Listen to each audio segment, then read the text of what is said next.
پدې خو نه دا چې ډوډۍ وخوره خبرې وکړه پدې خو نه دا چې ډوډۍ وخوره خبرې وکړه په انسانانو کې انسان پیژندل ګران کار دی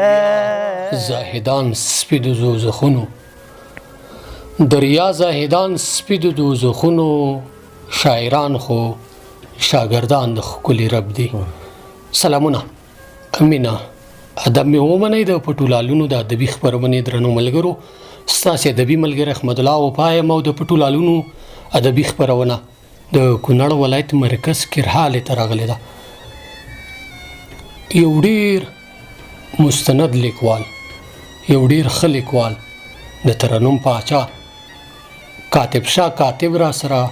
تر څنګه ناست دی آن د دې نظمونه او غزلې د ولسمشر تر غوږو هم رسېدلې دي نن راسره کاتب صاحب په خپرونه کې دی له دوی خوږې غزلې نظمونه اورو له تاسو سره شریکو له موږ سره پاتې شئ کاتب صاحب د پټو لالونو په ادبي خپرونه کې درته ډېر زیات سلامونه مینه او هرکلی خیر اوسئ وفا صاحب ژوندی اوسئ هر کله راشي زه هم د پټو لالونو د خپرونې قدرمنو کتونکو ته خپل سلامونه نیکې هیلې او احترامات وړاندې کوم مننه ژوندی اوسئ مننه کاتب صاحب راځو خپرونه پیلو دغه یو دوه پوښتنې په سر کې کومه چې کاتب شاه کاتب ته کله پته ولګېده چې دننه یو شاعر شته د شاعرۍ دغه وخت مو څومره کېږي څونه وخت نه شاعري کوئ وفا صاحب محترم فکر کوم چې داسې شاعر به نه یې چې هغه ته د خپل شعري هغه نوښت چې د کړی دی هغه ټاکلی وخت په یاد ولري خو تقریبا 26 کاله کېږي چې زه شاعري کوم او په دغه برخه کې کله کله د شعر خاپیرۍ ډېره راځي زیات شعرونه لیکم کله کله داسې شوي دي چې د ځینو ستونزو او ناخوالو په وجه باندې شعر ته شا کړې ده شعرونه هم نه دي لیکلي خو اوس وخت کې زما شعرونه چې زه ګورم د پخوا په نسبت ډېر ښه شوي دي او زیات یې لیکمه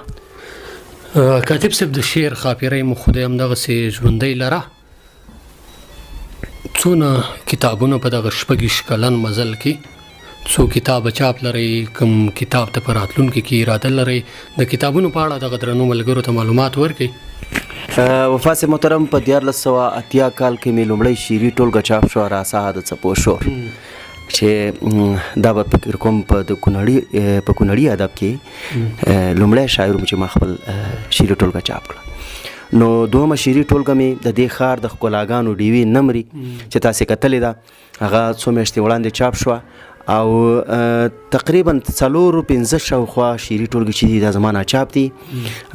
انشاءالله په راتلونکي کې به دغه ټولې شعري ټولګې د خیره سره چاپوم چې زما د مینوالو تر لاسو ورسیږي د خپرونې په دغه برخه کې دغه درنو ملګرو ته یو غزل ور ډالۍ کوي یو غزل مې دی چې د لمدو زلفو په یو شړق چې د الزام اخلم د لمدو زلفو په یو شړق چې د الزام اخلم په رڼا ورځ مې د رقیب نه انتقام اخلم واه ډېر ښه دی که دا نړۍ له کینې ډکه شي نو ډکه دي شي که دا نړۍ له کینې ډکه شي نو ډکه دي شي د چا له قصده دې په 2 لاسه سلام اخلم او د میخانې په دروازه آیات کرسي نه وینې د میخانې په دروازه آیات کرسي نه وینې دومره په بیړه راته مه وایه چې جام اخلم زما او ستا تر منځ واټن دی خو سودا مې دا ده زما او ستا تر منځ واټن دی خو سودا مې دا ده چې ته راورسېږې څنګه به هغه ګام اخلم وربل چترۍ کړه سره غرمه د ما به وپېژنې وربل چترۍ کړه سره غرمه د ما به وپېژنې نوم به دې بیا په جل وهلې خوله ماښام اخلم د ورورۍ ویش کوو په خدای ستا د دیدن لپاره د ورورۍ ویش کوو په خدای ستا د دیدن لپاره هغوی کوټې غواړي او زه ترې سر د بام اخلم کاتب ساتلی نزاکت په زړه کې ستا د نظر کاتب ساتلی نزاکت په زړه کې ستا د نظر له خوږو سترګو د غزلو ته الهام اخلم ډېر ښه ډېر زیات لوړ غزل دغه د عشق نه دغه شاعري شروع کړې او که نه بله کومه وجه شاعرۍ ته په کومه وجه راغلی کیدای شي خو یو خبره دغه تا چې کومه خبره وکړه د دې سره اختلاف هم لرم داسې عاشقان شته چې په عشق کې لیوني شوي دي خو شاعران نه دي نو شعر چې دی دا یو الهي ورکړه ده او چې چاته ورکوي زما په نظر باندې کله کله دا پوښتنې کېږي زه وایم چې هر انسان کې دغه شعري قوت موجود دی خو دغه استعداد په چا کې شته چې دا اظهار وکړي د شعر په ژبه او په ځینو کې پټ پاتې دی نو زه فکر کوم چې یوازې عشق به د شعر لیکلو لامل نه وي ځینې نورې انګیزې به هم موجودي نو تقریبا در سره موافق یم تر یو حده ډېر ښه کاتب صاحب راځو دغه درانه ملګري خبرو باندې بوج کېږي خبرې ډېرې نه کوو د کاتب صاحب د شعرونو ډېر زیات مینوال دي د ډېرو ملګرو په غوښتنه د کاتب صاحب څنګ ته راغلی یم د کاتب صاحب یو غزل بل هم دغه درنو ملګرو ته ډالۍ کوي خوشحاله اوسئ نو زه به هم دغه عشقي برخه چې بیا رانه پکې دغسې پوښتنه ونه کړي نو یو بل غزل به ته ویم چې غونچې یې راکولې په سرلی نه وو دا ولې غونچې یې راکولې په سرلی نه وو دا ولې دا نن چې مې په سینه کې خپل زړګی نه وو دا ولې غونچې یې راکولې په سرلی نه وو دا ولې دا نن چې مې سینه کې خپل زړګی نه وو دا ولې زما د ګریوانه تڼۍ خو نه وې پوهېدمه خو ستا په لاس کې هم پاتې بنګړی نه وو دا ولې او بل بیت دی چې وفا صاحب دا ولې وبال نه دی چې خپل مات کچکول ته ژاړي اخ دا ملنګ خو دومره بد سړی نه وو دا ولې او پرون دې په کوڅه کې څو ځل ودرېدم روان شوم پرون دې په کوڅه کې څو ځل ودرېدم روان شوم چمبه کې خو دې بیا چېرته سوری نه وو دا ولې او ما نه وینې ښه مسته شوې د کلي چمبه مارې ما نه وینې ښه مسته شوې د کلي چمبه مارې په سترګو خو دې ناست ستړی پیری نه وو دا ولې او کاتب غواړي له تا نه نن یو څه په شکرانه کې کاتب غواړي له تا نه نن یو څه په شکرانه کې کاتب خو د سرو شونډو لیونی نه وو دا ولې کاتب صاحب یو غزل درنه بل هم اورو مهرباني راشه وګوره قاتل مې زما خپل مشر د قام دی راشه وګوره قاتل مې زما خپل مشر د قام دی د شعور په جنازه کې هم هغه زمونږ امام دی ربه زما ربه اسماني فیصلې وکړه ربه زما ربه اسماني فیصلې وکړه ربه ستا د مخلوقاتو شروع شوی قتل عام دی که د یوه انسان وژنه بې ګناه د عالم مرګ وي که د یوه انسان وژنه بې ګناه د عالم مرګ وي د جنت په دعوهګیرو ستا ښایسته جنت حرام دی نیمبربنډو ته چې ګوري هیروي د جنت هورې نیمبربنډو ته چې ګوري هیروي د جنت هورې دا سړی یا لیونی دی یا نشه دی یا سرسام دی دا نو څنګه قضاوت دی چې ما ووژني بیا وایي دا نو څنګه قضاوت دی چې ما ووژني بیا وایي که کافر و دوزخي دی که مؤمن ښه مقام دی او آزاد فکر سنګساریږي لږ احتیاط کوه کاتبه آزاد فکر سنګساریږي لږ احتیاط کوه کاتبه د مفتی لاس کې ټافه ده دا مفتی د چا غلام کاتب صاحب ډېر ښایسته غزلې دي زه وایم چې دغه درنو ملګرو هم د دغه غزل نه هم ډېر بلا خوند اخیستی راځو ته کاتب صاحب نظمونه هم د دې ولس د وړو د زنانو د سپین ږیرو په ژبه شته خو د کاتب صاحب نه په خپله ژبه خوږه ژبه نظم اورو مننه وروره ما سره خو نظمونه ډېر زیات دي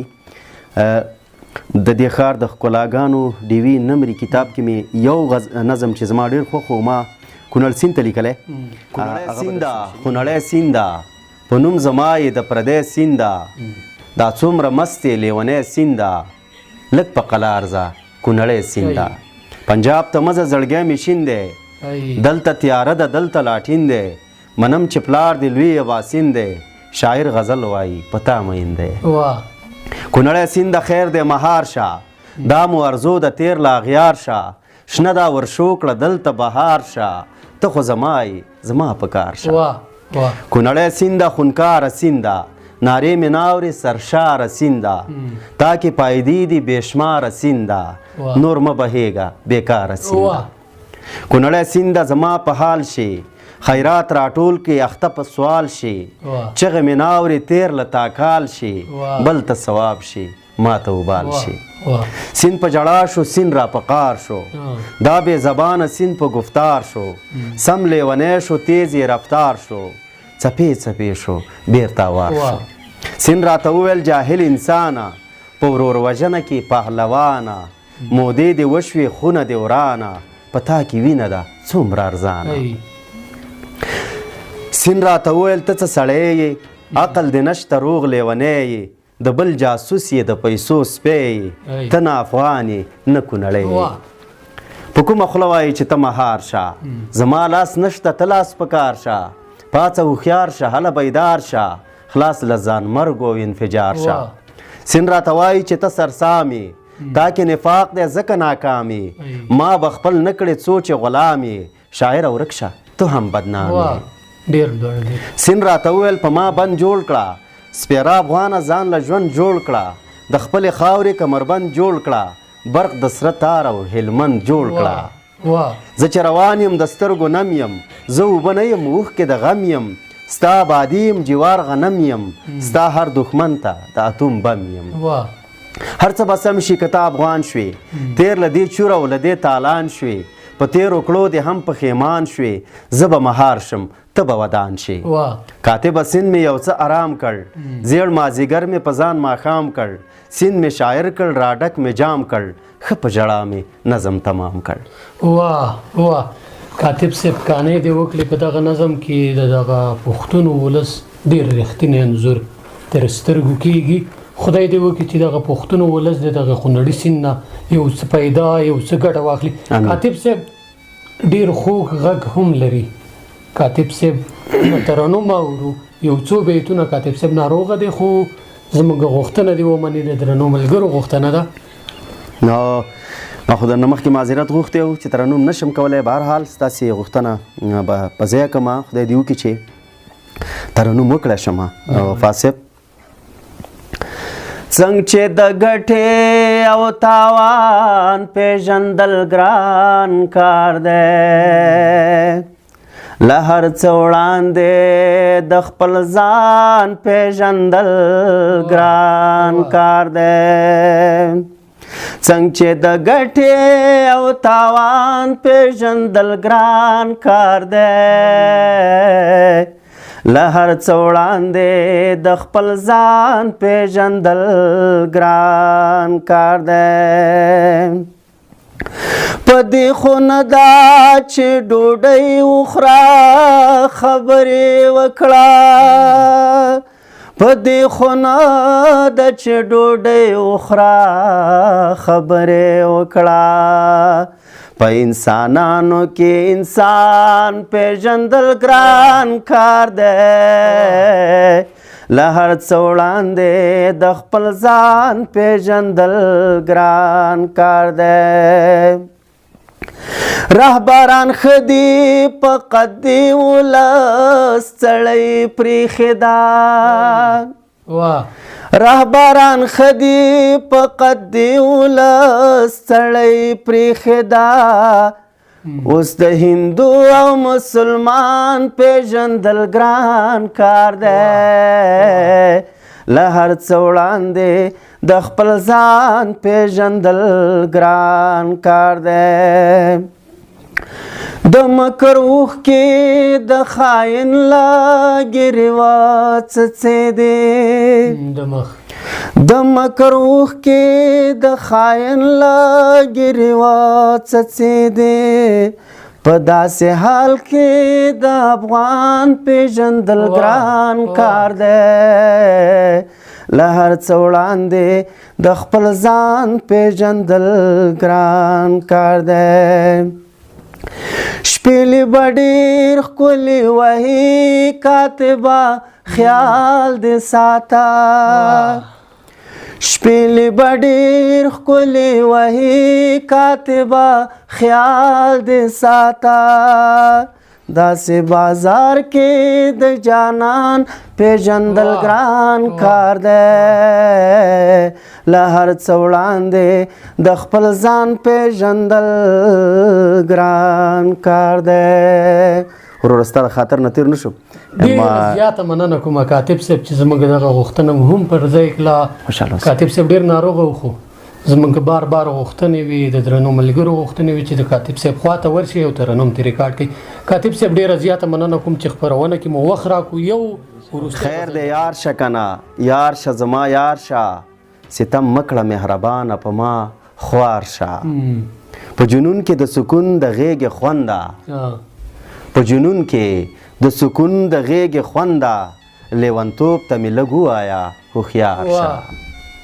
ستا انځور مې ترې په 100 غزلو واخیست ستا انځور مې ترې په 100 غزلو واخیست ستا انځور مې ترې په 100 غزلو واخیست ستا له سترګو زما زر غزله زار شه بیا ووایه ستا انځور مې ترې په 100 غزلو واخیست ستا له سترګو زما زر غزله زار شه عشق پاڅه د راحت له بستر پاڅه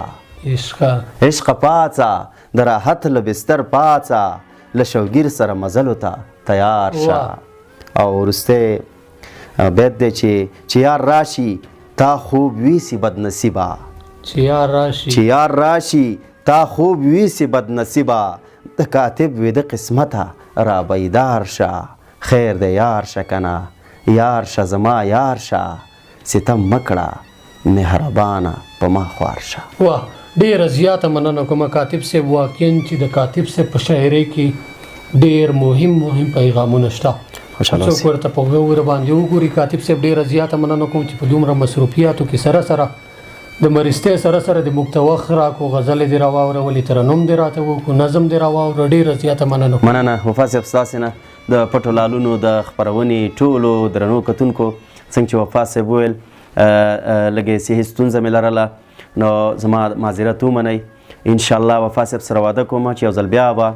الله دې صحت راکړي بیا به تاسې سره خپل شعرونه بیا شریکوم. او وفا صاحب ستاسې دغه راتګ نه ډېره زیاته مننه. خدای مو خوشحاله آباد او کامیاب لره. مننه ژوندی اوسي. کاتب صاحب دغه درنو ملګرو ته په وروستۍ کې کوم پیغام رسول غواړئ مهرباني وکړئ. او فقط تاسې ته خپل سلامونه او احترامات وایم او دغه د فکري رغون په برخه کې که شاعر دی که لیکوال دی او که زمونږ عام وګړی دی باید د دې وطن دپاره په فکري رغونه کې ډېر زیات رول ولوبئ او زمونږ دغه منفي ذهنیتونه چې دي دا مثبت طرف ته واړئ. خپل وطن په خپل آباد کو. هیڅوک زمونږ وطن نشي آبادولی.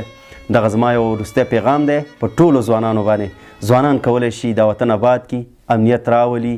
او د زمونږ خپل ستونزې په خپل اواري کې. دغه زما پیغام دی ځوانان دې واوري. نور کومه خاص خبره نه. مننه کاتب صاحب ډېره زیاته مننه. بیا هم د کاتب صاحب په دغه غزلو نظم او ترنم باندې زموږ د لاسه خبرې نه کېږي ځکه کاتب صاحب په ډېر خوش او په ډېر درد باندې دغه غزل او نظم لیکي. دغه وه د پټو لالونه ادبي خپرونه چې تاسې راسره خوږژبې ترنم کوونکې او د لوړ غزل لیکونکې شاعر ملګری حاجي کاتب شاه کاتب واورېدو. یو ځل بیا چې ستاسې مخې ته راځم تر هغې مو په پاک رب سپارم. ښه وخت.